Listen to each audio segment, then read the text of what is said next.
ঢাকার ব্যস্ত রাতের মোড়ে বা দৌলদিয়ার গলিতে যা ঘটে তা নিয়ে আমাদের সমাজে কানাঘুষা অনেক।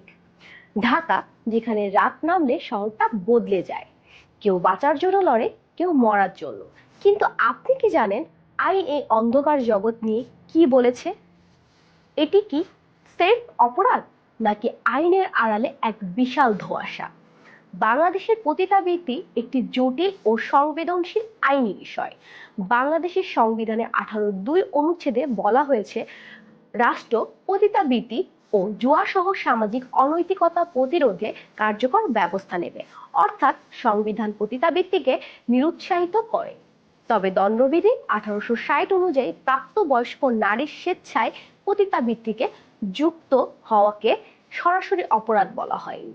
কিন্তু পতিতালয় পরিচালনা, দালালি, জোরপূর্বক যৌনকর্মে বাধ্য করা এবং নারী ও শিশু পাচার গুরুতর অপরাধ।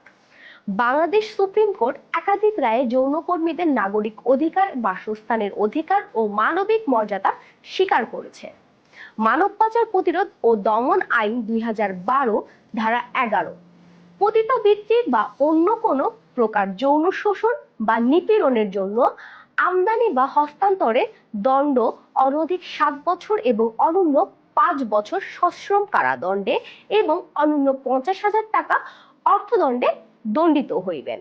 ধারা 12 পতিতালয় পরিচালনা বা কোনো স্থানকে পতিতালয় হিসেবে ব্যবহারের অনুমতি প্রদানের দণ্ড অনধিক 5 বছর এবং অনূন্য 3 বছর সশ্রম কারাদণ্ডে এবং ইহার অনূন্য 20,000 টাকা অর্থদণ্ডে দণ্ডিত হইবেন।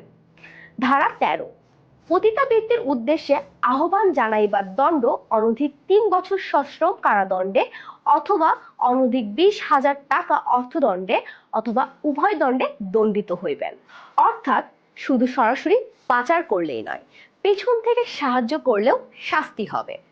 সবশেষে বলা যায়, পতিতা পরিচয় নয়, এটি একটি পরিস্থিতি।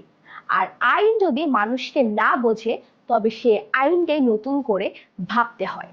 বাংলাদেশের আইন পতিতাবৃত্তিকে সমর্থন করে না, কিন্তু মানবাধিকার ও আইনের সুরক্ষা নিশ্চিত করে, জোরপূর্বক শোষণের বিরুদ্ধে অবস্থান নেয়।